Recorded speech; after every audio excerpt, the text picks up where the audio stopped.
This is a Hope 1032 podcast.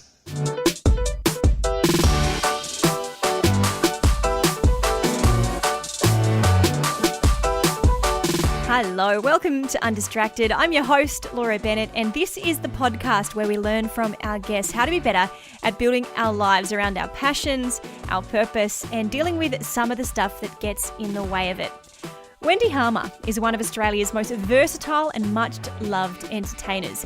From being born with a severe facial deformity, Wendy's gone on to perform as a stand-up comedian, a national television host, and was the highest paid woman in Australian radio when she led Today FM's breakfast show for 11 years. She's hosted on the ABC Sydney breakfast show in the years since and written multiple books, including the children's series Pearlie in the Park. As a trailblazer for women in media and comedy, Wendy's story is extraordinary, and she's captured it in her memoir, Lies My Mirror Told Me. Let's welcome Wendy to the show.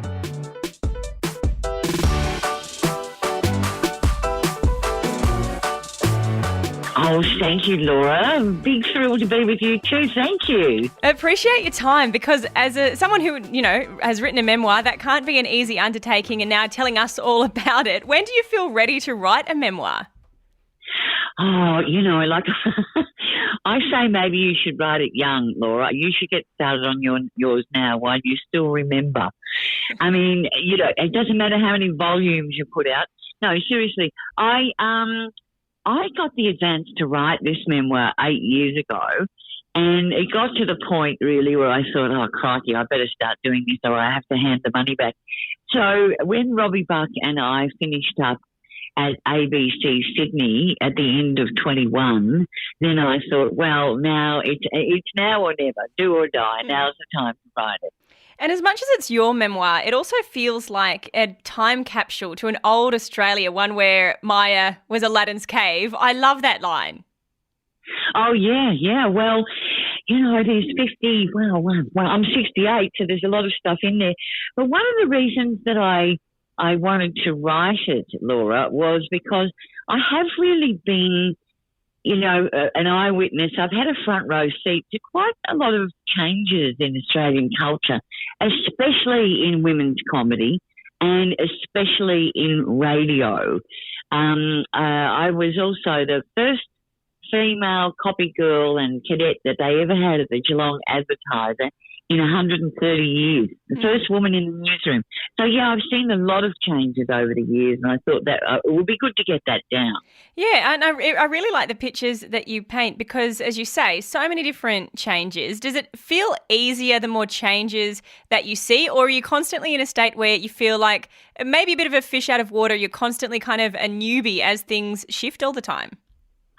No, not really. Well, one of the things is that I had my kids really later in life. I had my two kids at 42 and 44, and my daughter's 23 and she still lives at home, and my son actually lives next door, would you believe? And so I don't feel like I've really, missed out on popular culture. Because, they're in the house. So, I'm still watching terrible TV, reality TV with my daughter. I mean, the Real Housewives of Sydney. Can we just talk about that for a moment? No, let's not. So I don't feel like I've sort of missed out on anything. I still feel very, really, really, really connected, but maybe ready to have a bit of a lie down shortly. Yeah, put your feet up for a little bit. But introduce us to younger Wendy. What was she like? Well, that is the interesting thing that, when you read in the book about the circumstances of my youth, my mother says I was a terribly unhappy little girl, but I don't remember it like that. I almost remember it as me and my three siblings, we called ourselves the famous four. It felt, like a bit like Enid Blyton. And my mum left the family home when I was with three younger siblings, and my dad went AWOL quite a bit as well. So there was quite a lot of times there where we were unsupervised. Now, people who read the book are just completely horrified, but of course we just had the time of our lives because we just ran around like we were just feral. When we lived in Bendigo, we used to play in the old gold mines over the back fence. And honestly, Laura, I mean, I just shudder when I think of my kids doing the same. I mean, I think it's only a miracle that we didn't all perish, because we used to dig these huge underground cubby huts and, you know, sit in there and drag furniture in there. Well, look, if it had fallen, then we would have all suffocated.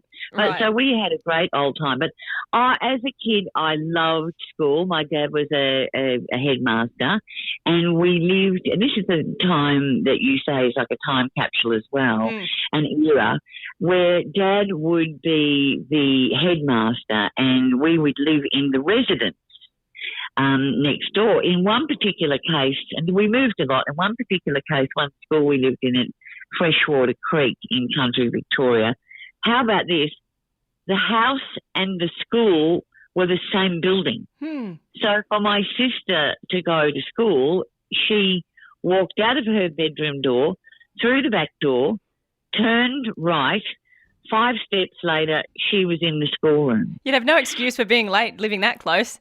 No, that's right. But what was fantastic was, of course, then you had, when all the other kids went home, you had the whole schoolroom to yourself, all the pencils and the chalk and the paints and the library and the bats and the balls. And so, you know, in that way, it was quite a charmed life as well. What did your mirror tell you as a kid? Well, the title of the book comes from an incident that happened. I was born with a bilateral cleft lip and palate, and a very severe case of that. And normally when kids are born like that these days, they have their plastic surgery when they're about 1 year old, you know, their final sort of plastic surgery. For me, I didn't have my plastic surgery till I was 15. So what happened is I went through my life with you know, no teeth and upper teeth and a wonky lip and a flat nose and all that kind of thing. And one day I went to school and I came home from school rather, and I said to my mother that the boys have been picking on me. They've been calling me flat face and eagle beak and Wendy the witch. And so my mother said to me, and this is the way we brought up kids in those days, she said, you go and look in that mirror, and when you find something to complain about, you come out and tell me.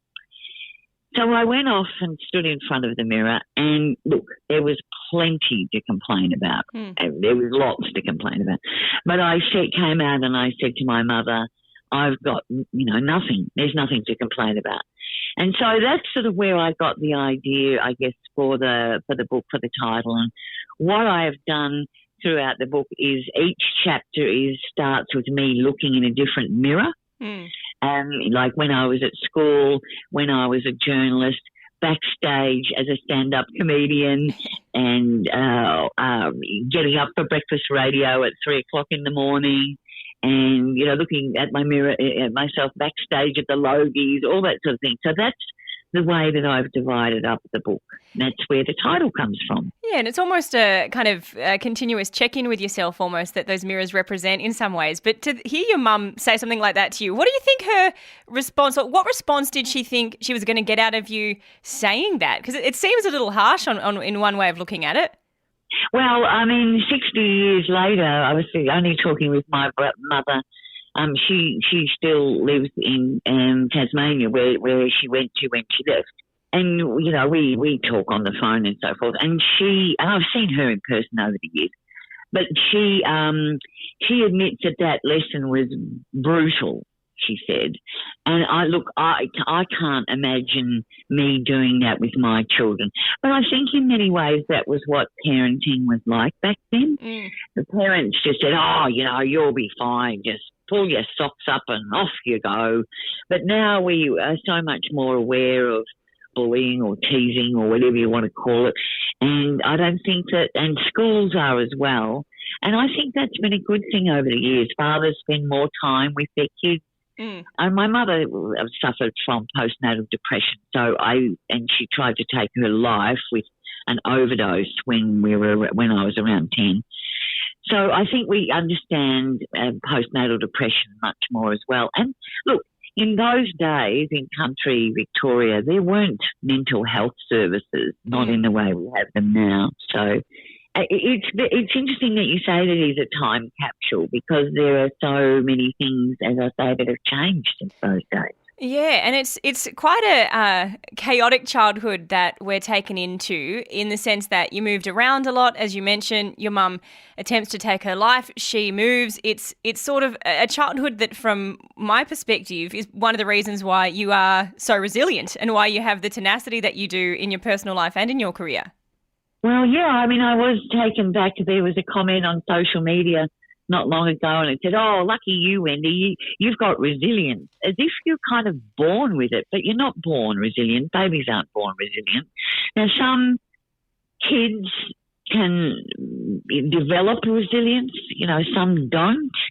But one of the indicators that we know now is having a strong relationship with an adult in life can help kids become resilient and overcome adversity. And for that was my grandmother, really. And it was also school, because school, even though we moved around a lot, school kind of stayed the same. You know what I mean?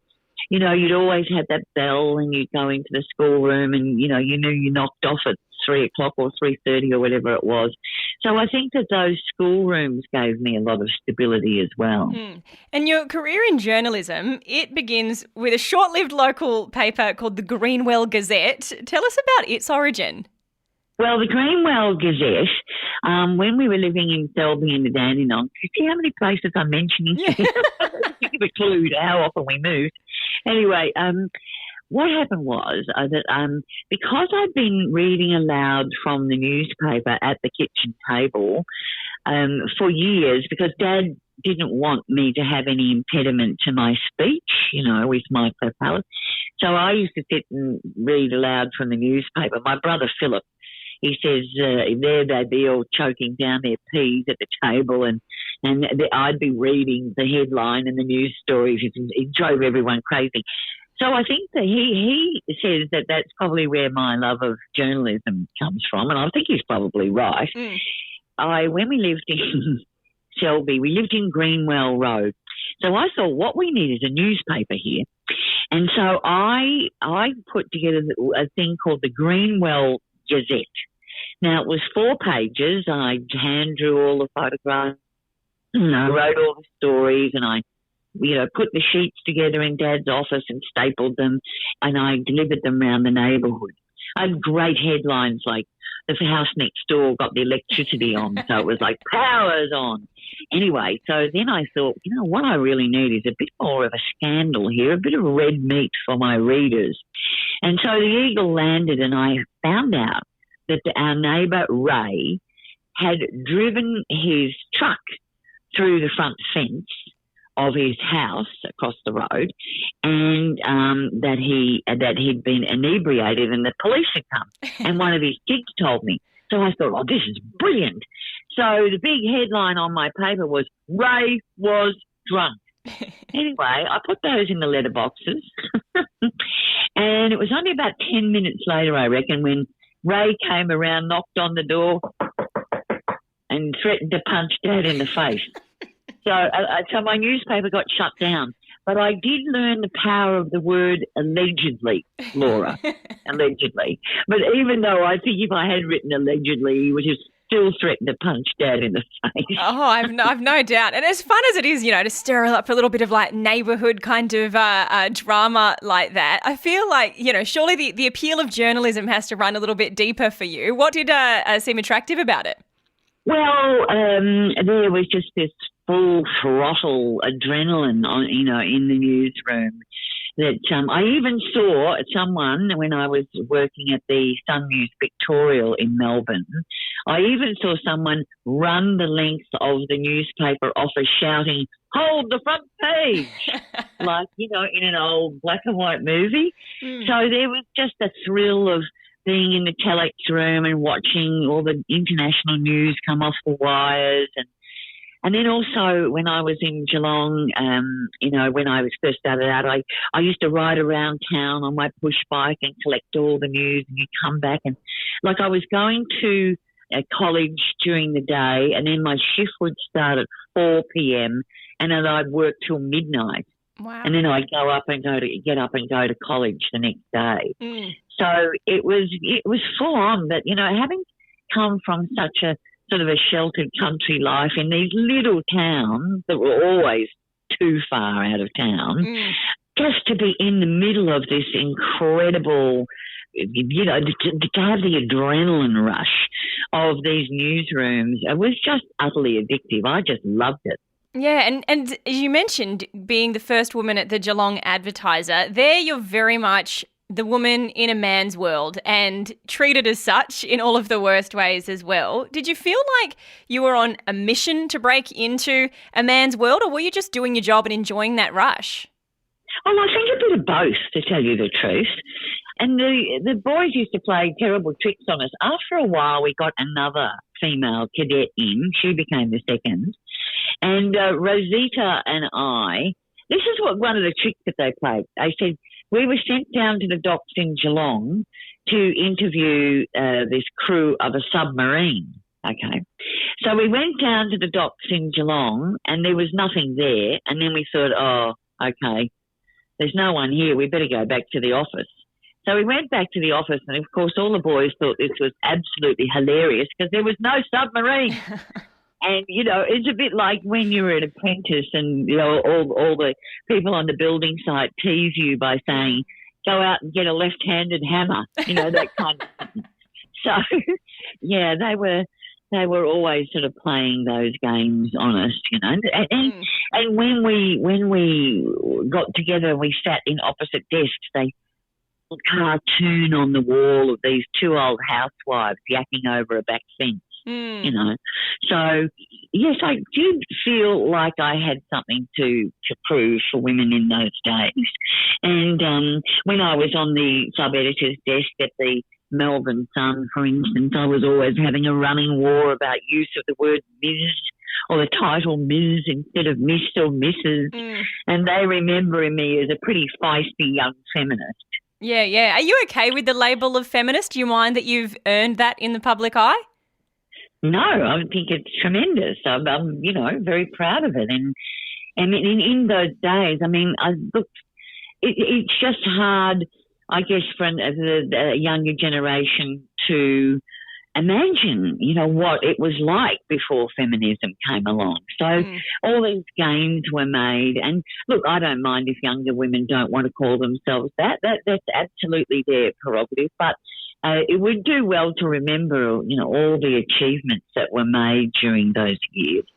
Definitely there's shoulders that the younger generation certainly stand on and pathways that have been carved. You've done that in journalism, but you have also done it in the comedy space as well. How do you go from journalism to comedy? Well, what happened was I was actually on the Urban Affairs round and I got sent out by the features editor to write a story about this brand new wave of alternative comedy and cabaret. And I thought, what the hell is that? I'd never been to a comedy club in my entire life.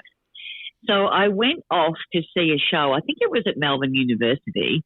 And Steve Weiser was performing as this sort of crooner called Buddy Chuck, and Richard Stubbs was performing, and David Argue on roller skate playing a foam piano, and Los Trios Ring Barkus in dinner suits doing sort of clowning. And anyway, I just sat there and thought, this is the most amazing thing I have ever seen in my life. Like the little kids, like the first time they go and see the circus and they say, oh, I'm going to go and be in the circus and I'm going to be an acrobat.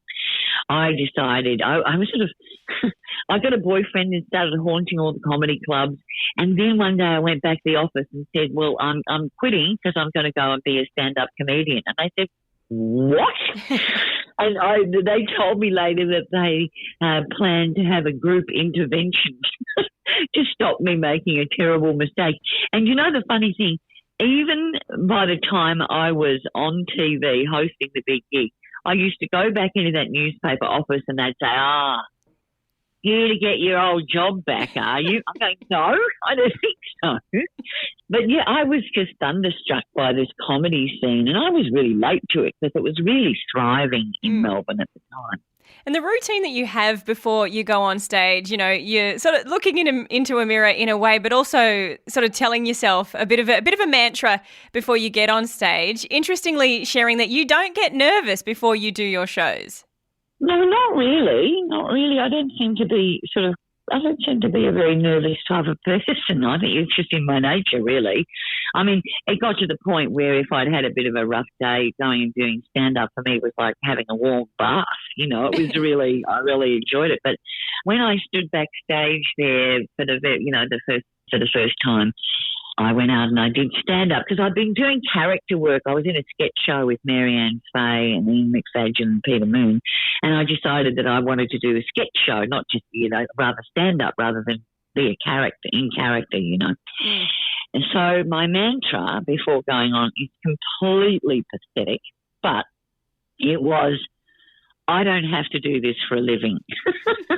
Just so I knew that I'd chosen to do it, and I was putting myself through it on purpose. But if I wanted to, I could have done other things. So that seemed to sort of stand me in pretty good stead, I think. For a lot of other performers, it wasn't quite that because they had been through drama school and they wanted to be in the theatre or on stage for most of their lives. So for them, it seemed there was a lot more riding on it, I guess, than it was for me. What motivated you to put yourself through it? If you don't have to do it, why did you want to do it? Well, part of it was altruistic, that feminist who was watching all the boys. And I was watching Richard Stubbs and Glenn Robbins and Pete Rosethorn and Shane Bourne upstairs at the Last Laugh doing stand-up. And half the audience were women, and they were talking about, their pets and their cars and their mates. And I'm thinking, hang on a minute, I'm sure our lives are funny too. Women's lives are funny too. So there was part of that. And the other part of it was, to be honest, look, I'd had people staring at me for so long, I thought, I'll give you something to stare at. Have a look at this. So there was that. I mean, it wasn't for approval. I mean, I was talking about this with a comedian friend of mine last night, and she said, you kind of don't go into comedy for approval in that way. You go in to do comedy to sort of get the laughs, but if you're kind of seeking approval for yourself as a human being, you really are in the wrong place. And well, even watching the world of comedy, the people that are most successful at it are the kind of like oddball, curious people with a unique perspective. They're not the typical people that would get approval anywhere else, if I can say it like that. Yeah, no, that's a good observation. And, the funny thing is that when I got into comedy, it's actually where I found my tribe. And I never expected to find my tribe with a bunch of comedians. But a lot of them, look, I thought there was always sort of two kinds of comedians. Some that had really boring middle-class lives and wanted to escape. And then there were others who had these most extraordinary lives. And that sort of doing comedy sort of made them feel a bit more kind of normal, can I say? So I was a bit from column A and a bit from column B, I think. Yeah, and often when you read a comedian's memoir, I feel like you find that comedy was this way of escape from some kind of challenge in life or some kind of darkness that a lot of comedians describe. But for you, it seems like it was more of a tool to kind of bulldoze through all the glass ceilings. Would that be a fair description?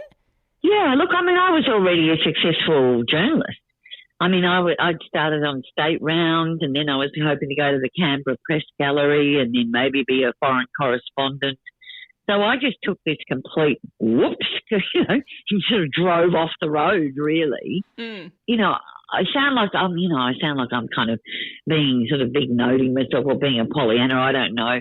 I'm not a saviour or anything, but I did have a real burning sense of injustice that the women weren't up there telling their stories. That really made me cross. So actually, in the very beginning, when I wrote these routines, I looked around for another woman to do them, and nobody wanted to do them. So I thought, that'll be me then. I think, I better do it, So, but it was never about, it was never about being a star or anything like that. I mean, that all just sort of unfolded and took me by surprise as much as it took anyone else by surprise, to tell you the truth. Yeah, and one of the biggest platforms you then get to really share some of your thoughts and have a bit of fun, of course, is in your radio career. And I remember for me, if I was being a naughty kid, it was because I was listening to Wendy and Mooney and Battle of the Sexes and kind of tuning into these adult conversations that I wasn't supposed to be, But I always loved it, and I feel like you guys had so much fun on air in a time where with radio at least, it felt like anything was possible. There was massive imaginations, probably bigger budgets as well, and this kind of looseness in all of the best senses. Do you remember it that way as a time of like possibility and vastness, or is it a different perspective for you? Oh, no, absolutely. You put it really well. I mean, the fantastic thing for me was any idea I could think of, I could kind of, make happen. It was really wonderful. So we just did all these ridiculous, in the book I just list all these ridiculous stunts that we pulled. I was with the morning crew for 11 years all up. Every time any of us get together, we just look at each other and go, can you believe that we actually did that? And we all say, yeah, we did. Crazy stuff. So, yeah, they were really fun times. I think radio is perhaps kind of less sort of stunt-driven these days than it was then. But the stunts were sort of out in public, a lot of the time, and they were, and the prizes were great. Really, really good money to be had. It was sort of less maybe celebrity driven. Like if you listen to Kyle and Jackie O, they're kind of more, they like interview celebrities and stuff like that. But we were just more, out on the road just doing stupid stuff. Really. Here's a classic radio stunt, A Rude Awakening, and Michael Sidney O'Neill was our man out on the road. So you'd nominate someone for A Rude Awakening, and he would go around at their house before dawn and wake them up with variously a full brass band, a fireworks display, a V8 engine. It was just ridiculous. Really annoyed the neighbours, of course. But that's a sort of classic radio stunt. I don't know whether you hear those sort of stunts that much anymore. No, so it was really great fun. For those 11 years, I absolutely laughed myself sick every single day. Really, it was just huge fun.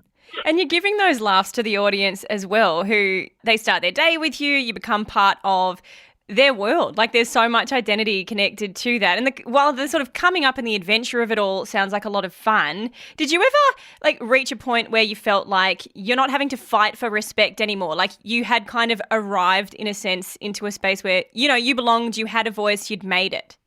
No, I don't think you ever do. Well, if you do, you're an idiot. Because really, it's like a roller coaster, you're sort of up one moment, down the next. There is no there. It's not like you think, all right, I'm going like this, dunk, dunk, dunk, dunk, dunk, dunk, dunk. Oh, I'm here. Wow. There isn't such a place, I don't think. But that's not to say that you have to keep pushing yourself and you've got this driving mad ambition. It's just that what you have to, I think, say is, well, I might be up one moment, but I'm going to be out the door the next or whatever. Look, there's no greater indication of that than quitting radio where you've been on the A-list at the parties and, opening nights and things. And 2 weeks later, you're never invited again.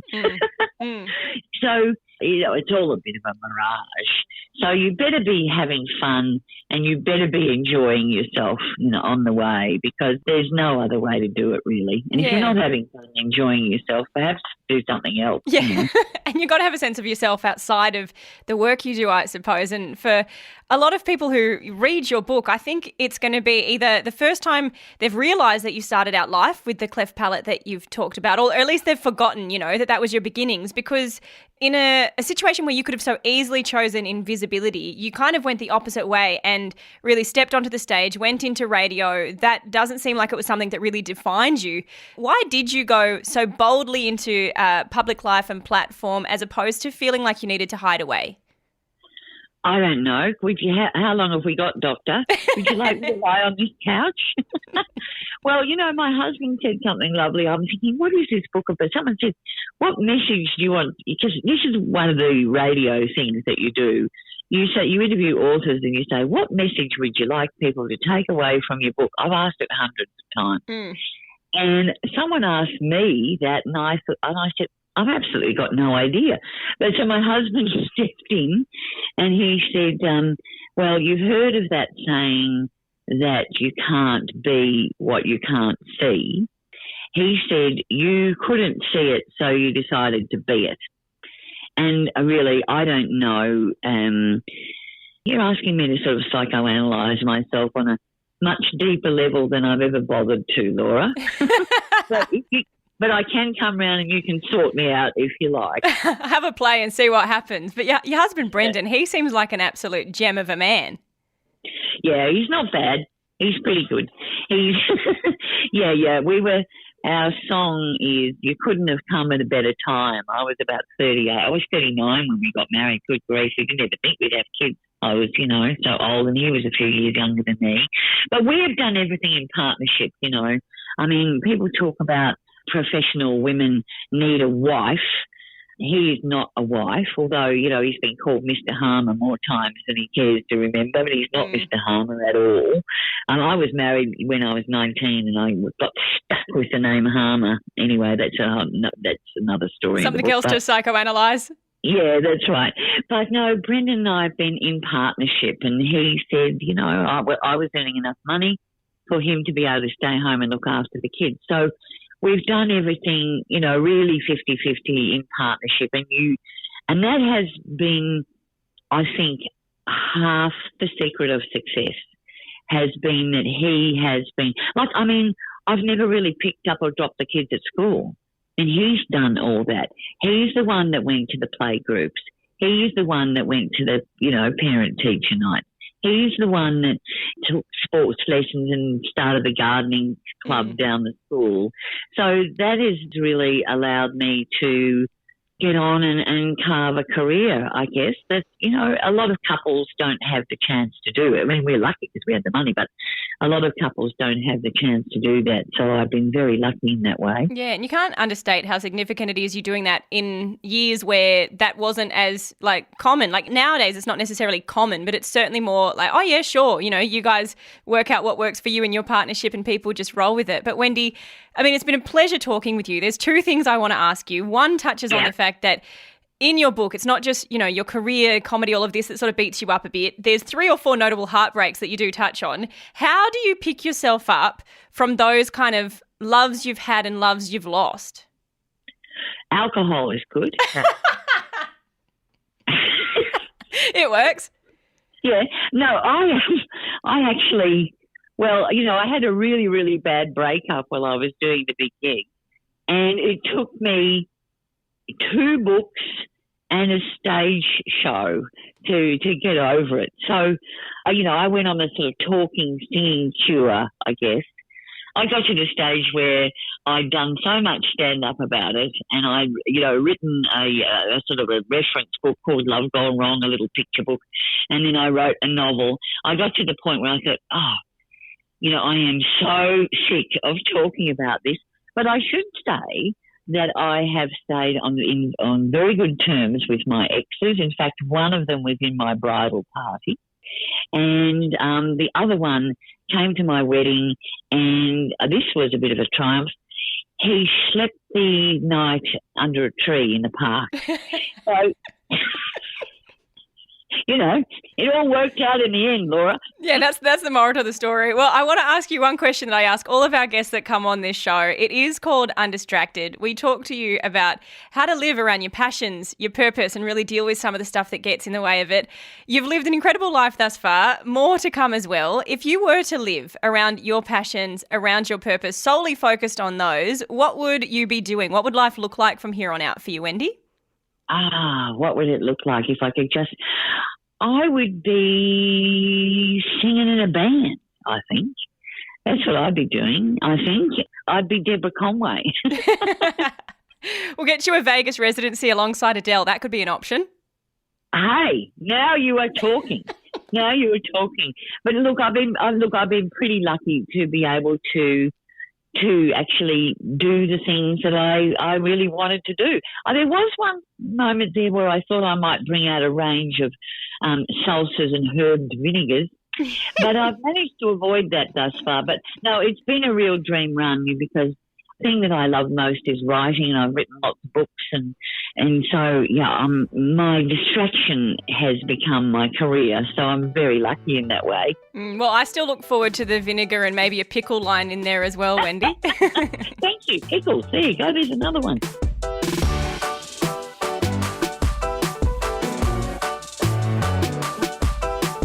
Wendy's pickle and vinegar line coming to a supermarket near you. Incredible, Wendy's story. You can read it all in her memoir, Lies My Mirror Told Me. And be sure to subscribe to Undistracted wherever you're listening and find many of these interviews, the video versions, on the Hope 1032 YouTube channel. Until next time, enjoy living this undistracted life.